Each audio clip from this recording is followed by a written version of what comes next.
दीपक जलाते हैं ना, दीपक, अरे थोड़ा खोपड़ी हिलाया करिए भाई, जलाते हैं ना दीपक। दीपक जलाते हैं तो बाती को थोड़ा सा बाहर रखना पड़ता है। अगर पूरी बाती तेल में डुबा देंगे तो दीपक जलने वाला नहीं है।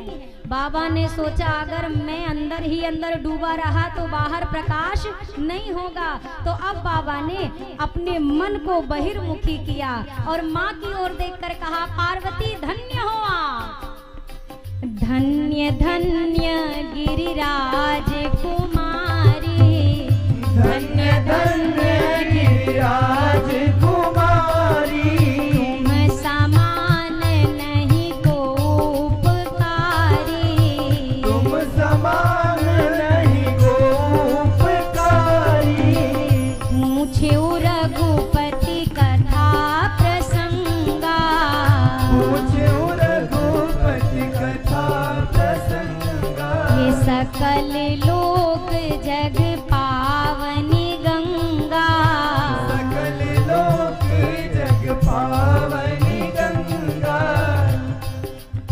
बाबा ने कहा, पार्वती आप धन्य हैं, धन्य हैं, आपने आज मुझे धन्य कर दिया, पूरे संसार को धन्य कर दिया। आपने शंकर पर बहुत बड़ा उपकार किया भवानी। माँ ने कहा, मैंने उपकार नहीं किया, उपकार तो आप करेंगे जब कथा सुनाएंगे। आप तो मेरे प्रश्नों का, मेरे संशय का समाधान कर रहे हैं। बाबा ने कहा, ना ना ना ना, आपको कोई संशय नहीं है। आप ये कथा क्यों पूछ रही हैं जानते हैं? कथा जो सकल लोक हितकारी, कथा जो सकल लोक हितकारी, सोई पूछन चाह शैल कुमारी, सोई पूछन चाह शैल कुमारी। बाबा ने कहा, जो कथा पूरे संसार को पावन करने वाली है पार्वती, वही कथा मुझसे पूछना चाह रही हैं। ये श्री राम जी की कथा क्या है?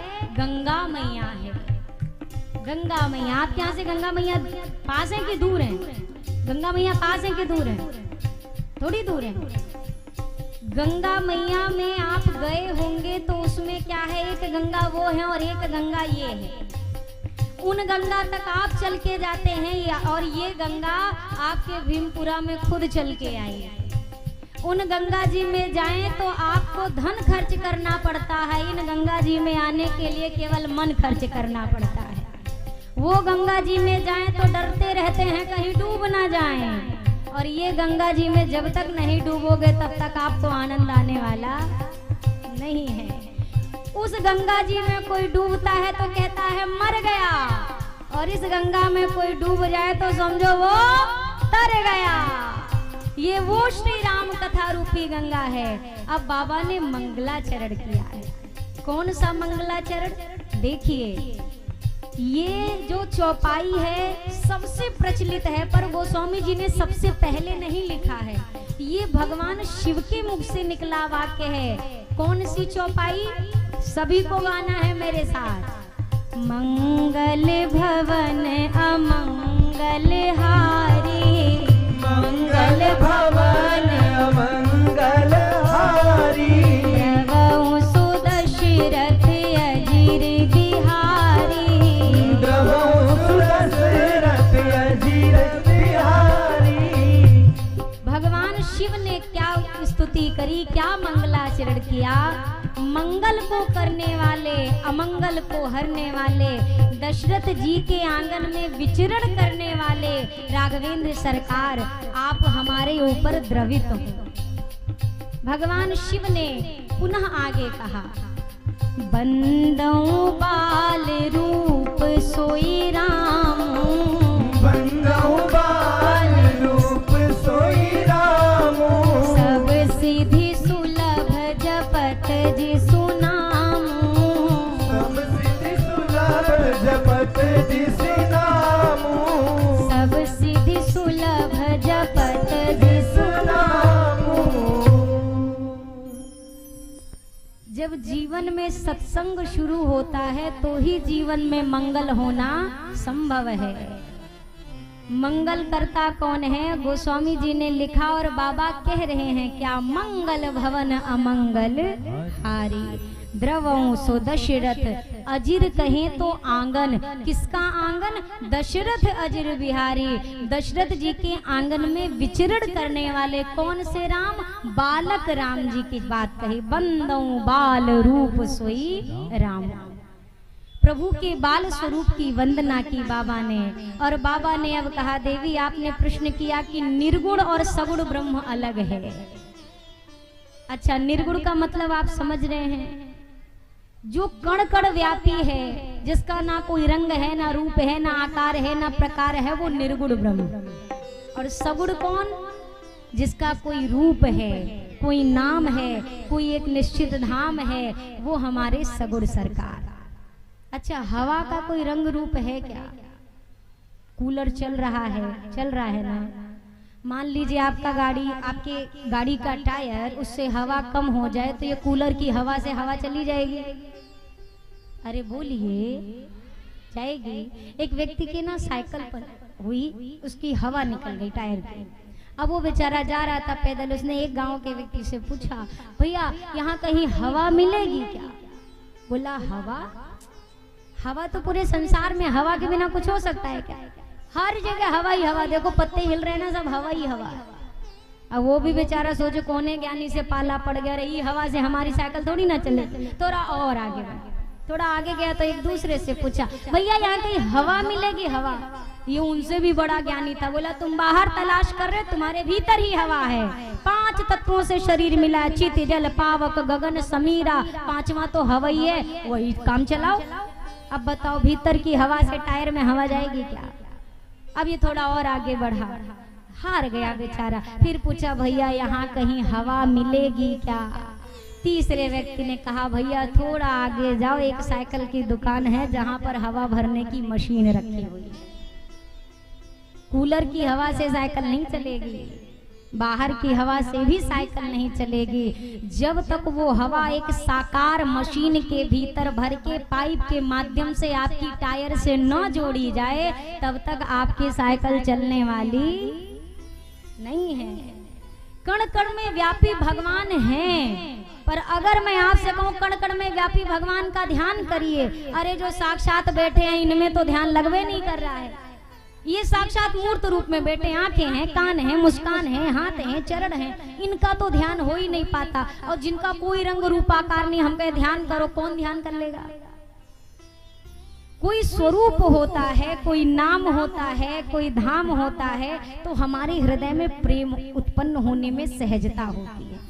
इसीलिए भक्तजन कहते हैं सगुण की उपासना हमारे लिए ज्यादा सरल है। दोनों अलग नहीं है। एक बात और है, हवा ये भी है, हवा वो भी है, फर्क नहीं है। आप जो पंप से डालते हो वो भी हवा ही है, फर्क नहीं है। फर्क किस बात का है कि व्यक्ति को जरूरत किस चीज की है। उसे कूलर की हवा चाहिए, गर्मी है, तो फिर वो पंप की हवा से गर्मी थोड़ी ना जाएगी, तब तो कूलर की हवा चाहिए। और अगर साइकिल को चाहिए तो किसकी हवा चाहिए? पंप की हवा चाहिए।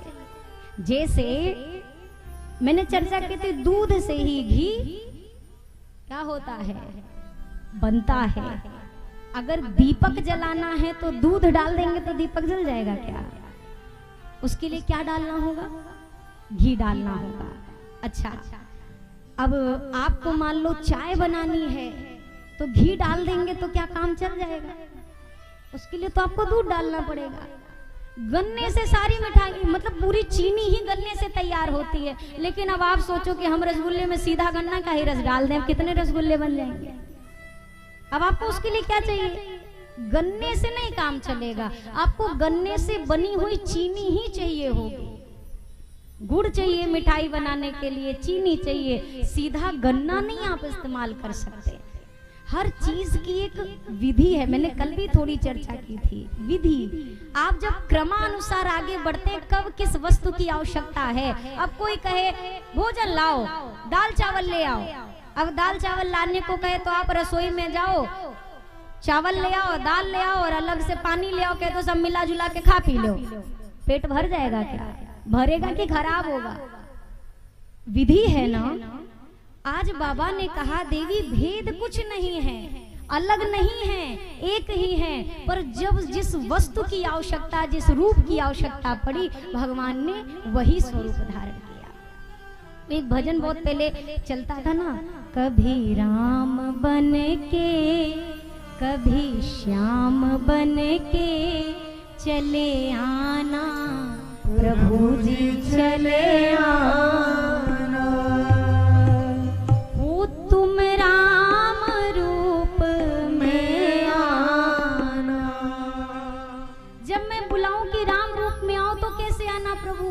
सीता साथ लेके, धनुष हाथ लेके चले आना, प्रभु जी चले आना। तुम ही राम हो, तुम ही श्याम हो, आप एक ही हो, पर मुझे कब कौन चाहिए वो भक्त निर्णय लेता है।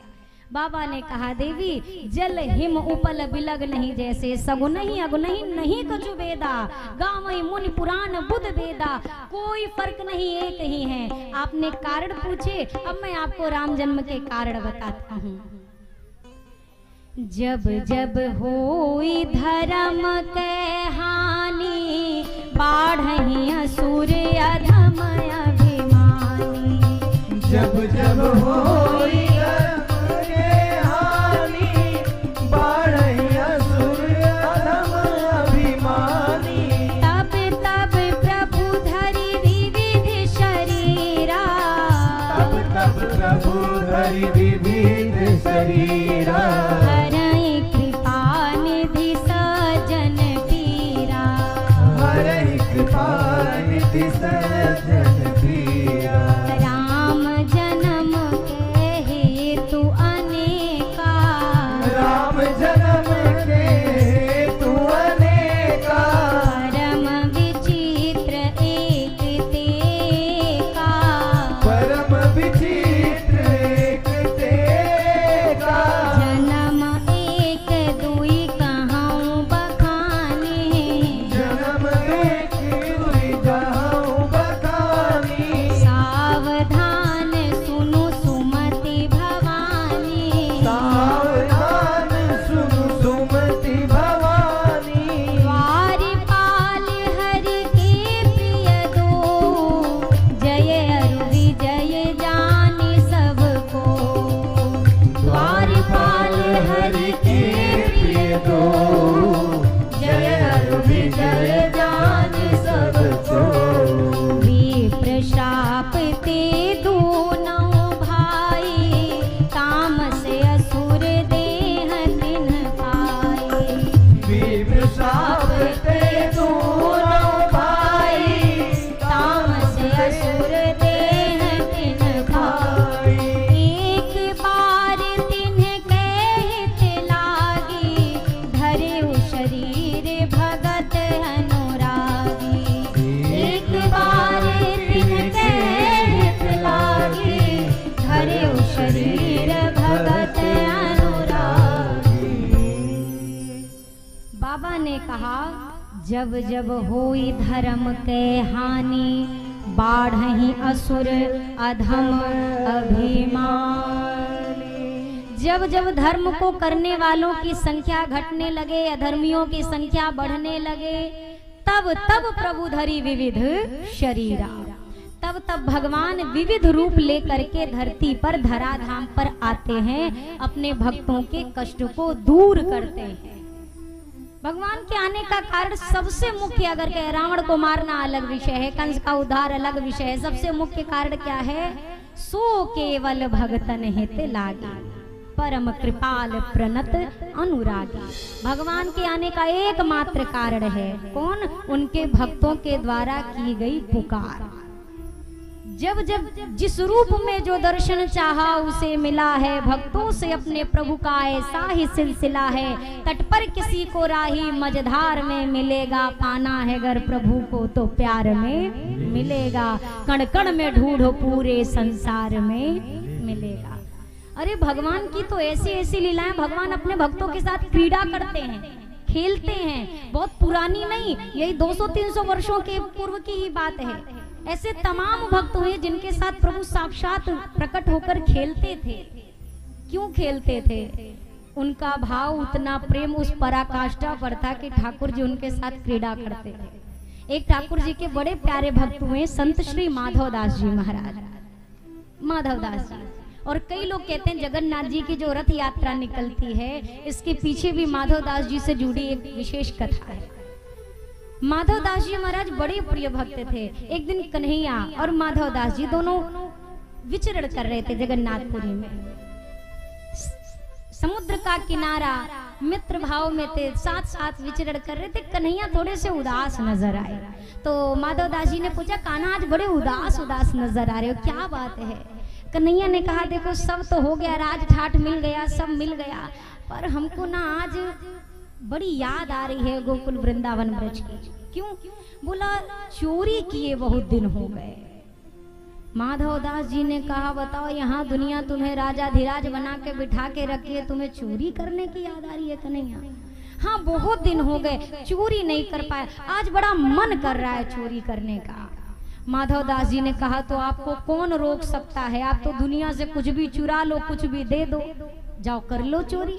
बोला ना ना ऐसे नहीं, हम चोरी अकेले थोड़ी ना करते थे, अपनी पूरी मित्र मंडली के साथ हम चोरी करते थे। तो अब कन्हैया ने माधवदास जी की ओर देखा। माधवदास जी ने कहा, ना ना ना ना ना ना, हम संत आदमी, हमको क्या पता चोरी चकारी कैसे करते, हमको ये सब अभ्यास नहीं, हमें ना फंसाओ इस सब चीज में। बोला और हमारा कोई मित्र तो है नहीं माधवदास जी, एक तुम ही मित्र नजर आ रही, चलो ना आज मिल के चोरी करते हैं। अब बड़े कहने पे माधवदास जी मान गए। अच्छा राम जी सीधे साधे, उनकी बात मान लो तो नहीं कचू गड़बड़ होती है। कन्हैया तो ऐसे हैं, खुद ही बोलते हैं, खुद ही फंसा के निकल लेते हैं थोड़ी देर। कन्हैया ने कहा, आप चलो ना हमारे साथ चोरी करने। माधवदास जी ने कहा, पर चोरी क्या करनी है? कन्हैया ने कहा, ये राजा के बगीचा में कटहल बड़े सुंदर सुंदर लगे हैं और एक कटहल इसने अभी तक मंदिर में नहीं भेजा, चलो कटहल चुरा के आते हैं। माधवदास जी ने कहा, बताओ जगत को देने वाले मालिक, मतलब कहा जाता है दाता एक राम भिखारी सारी दुनिया, इन्हें कटहल खाने की सूझी, वो भी चोरी करके। अरे आप ऐसे ही राजा को सपना उपना दे के बोल दो, या हम बोल देते हैं। बोला ना ना ना ना, जो सुख चोरी करने में है वो सुख सीधा मिलने में थोड़ी ना, हम तो चोरी करेंगे और आप साथ चलोगे। लेके आधी रात में, माधवदास जी तो दिन में ही जा रहे थे। बोला अरे चोरी का पहला नियम, रात में निकलते हैं, दिन में रात में पहुंचे बगीचे में। अब बगीचे में पहुंचे, अब माधवदास जी को लगा ये चढ़ेंगे, हमको खड़ा ही भर रहना है। कन्हैया ने कहा, देखो हम तो ट्रेंड है चोरी करने में, आप नए नए हो इस विभाग में, तो थोड़ा आप भी अभ्यास कर लो। बोला मतलब? बोला पेड़ पे आप चढ़ोगे, हम नीचे रहेंगे। माधवदास जी ने कहा, माफी करो, हमसे ये सब नहीं होगा। बोला माधवदास जी देखो अब आप हमें उदास कर रहे हैं। अच्छा ठीक है, चढ़ जाते हैं। अब कैसो तो अचला पहने, अब चढ़े माधवदास जी कटहल के पेड़ पे। अब वहां पहुंचते जोर से चिल्लाए, कन्हैया कौन सा वाला तोड़ूं? कन्हैया ने कहा, शांत शांत शांत, चोरी का दूसरा नियम, जोर से नहीं बोलना है। इधर सिपाहियों के कान में आवाज गई, कौन कौन कौन कटहल तोड़ रहा है? कन्हैया ने कहा, बिल्कुल चुप रहना, ना हिलना ना डुलना। थोड़ी देर में सिपाही चले गए।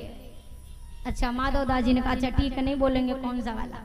तो बोला अच्छा क्या करूं? फिर माधवदास जी भूल गए 2 मिनट में। बोले कन्हैया ये वाला बढ़िया लग रहा है, ये तोड़ूं कि ये तोड़ूं? तब तक सिपाही आ गए। बोले अब हम बताते हैं तुम कौन तोड़ो। कन्हैया फरार, कान्हा भाग गए, अदृश्य, अंतर्ध्यान। अब माधवदास जी पेड़ पे फंस गए। अब माधवदास जी ऊपर, सैनिक नीचे। बोला तुरंत नीचे आओ। बताओ महात्मा होके ऐसे चोरी चकारी शोभा देता है, वो भी राजा के बगीचे में। सोचो माधवदास जी के हाथ बांध के बिठा दिया। और आपको आश्चर्य होगा, जिस राजा के बगीचे में चोरी कर रहे थे माधवदास जी, वही राजा के गुरु जी हैं। और माधवदास जी का हाथ बांध के बिठाया। अब सुबह का इंतजार, रात भर बीत गए, कन्हैया का कहीं अता पता नहीं, पूछने तक नहीं आए कि महाराज ठीक हो कि नहीं। सैनिकों ने सेवा भी ठीक ठाक कर दी अपने तरफ से। सुबह राजा विचरण पे निकले, अपने गुरुदेव को बंधे देखा, सैनिकों पर क्रोध किया, तुम्हें मृत्यु दंड देंगे। हमारे गुरुजी को बांध के रखा। माधवदास जी ने कहा, इनकी कोनो गलती नहीं है, जिसने फंसाया उसका तो अब तक अता ही पता नहीं, वो तो निकल चुका है कब का, इनको क्या बोलते, इनकी कोई गलती नहीं। बोला अरे गुरुदेव आप यहाँ कैसे? बोला कुछ नहीं, बस चोरी का पहला आजमाने आए थे जिसमें फेल हो गए। बोला चोरी? आपको क्या आवश्यकता चोरी की? बोला हमें तो कभी नहीं थी। तो किसको थी? बोला जिसको थी। अब हम क्या बताएं किसको थी, उनका कुछ देख ही नहीं रहे अभी तक। बताया कन्हैया को आपके बगीचे के कटहल बड़े प्रिय हैं, जरा मंदिर में भोग के लिए भेज दो। राजा ने कहा बताओ, प्रभु को मेरे इस कटहल की वजह से इतना परिश्रम करना पड़ा। राजा ने अपना पूरा कटहल का बगीचा जगन्नाथ भगवान के नाम पर कर दिया, पूरा पेपर में बकायदा राजसी मोहर लगा के। अच्छा, माधव दास जी को कागज भी दिया, बोले ठाकुर जी से तो आपका मिलना जुलना है, दिखा देना कि ये बगीचा अब उनका है, चोरी की जरूरत नहीं। अच्छा, समुद्र के किनारे माधव दास जी फिर टहल रहे थे, इतने में आए कन्हैया बगल में, बोले और मित्र रात कैसी रही? कोई समस्या नहीं? माधव दास जी ने कहा तुम्हार भरोसा तो हम इस जन्म में नहीं करेंगे। बताओ, फंसा के चले गए, पूछने तो चले आते, बचाया तो नहीं बचाया। अरे जब सब सो गए तब तो छुड़ा लेते, गायब हो गए आप तो पूरी तरह। बोला अच्छा चलो खैर कोई बात नहीं, आपके भरोसे तो एक कटहल नहीं मिला था, हमें लगा बढ़िया चोरी करते होंगे आप। कन्हैया से कह रहे, पर आज जान गए आपको चोरी वोरी कुछ नहीं आती है।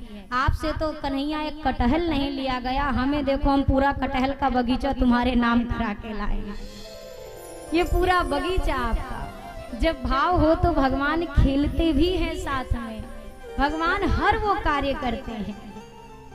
अरे हमने आंगन नहीं बहारा, हमने आंगन नहीं बहारा, तो कैसे आएंगे भगवान, कैसे आएंगे भगवान, कैसे आएंगे भगवान, कैसे आएंगे भगवान।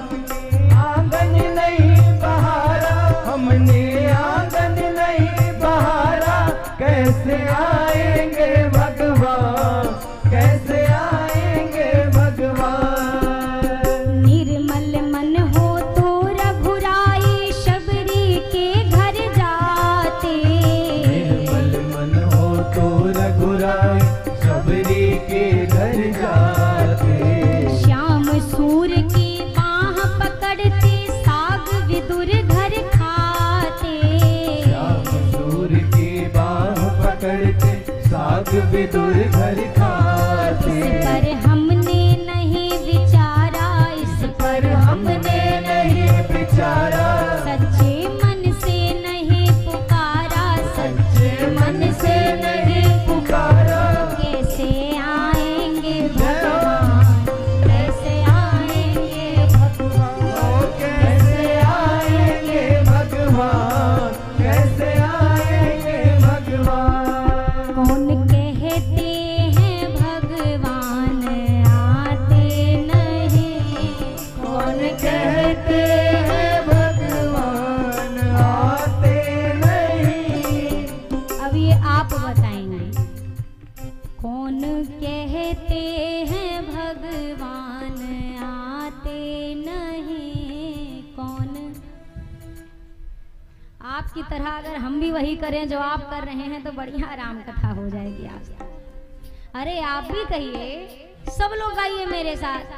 कौन कहते हैं भगवान आते नहीं, कौन कहते हैं भगवान आते नहीं। तुम मीरा के जैसे बुलाते नहीं, तुम मीरा के जैसे बुलाते नहीं। ताली बजा दो ना तो सोने पे सुहागा हो जाए। ताली घरे लेके जाके कहाँ खर्चोगे?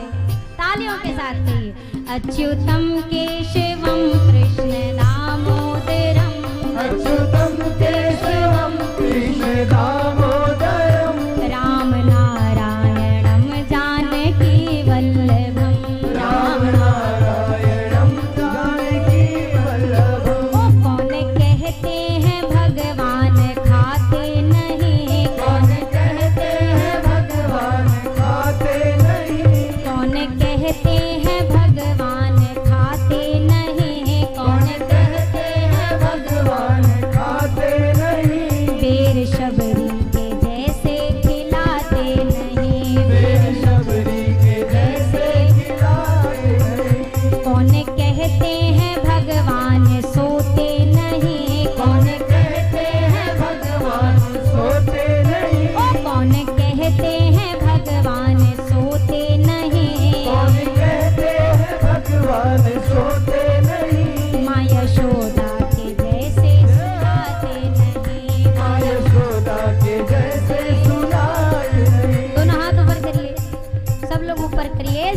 अपने मन से तो करते नहीं। हाँ जरा दोनों हाथ ऊपर करिए और तालियों के साथ कहिए अच्युतम केशवम कृष्ण दामोदरम अच्युतम केशवम कृष्ण दामोदरम राम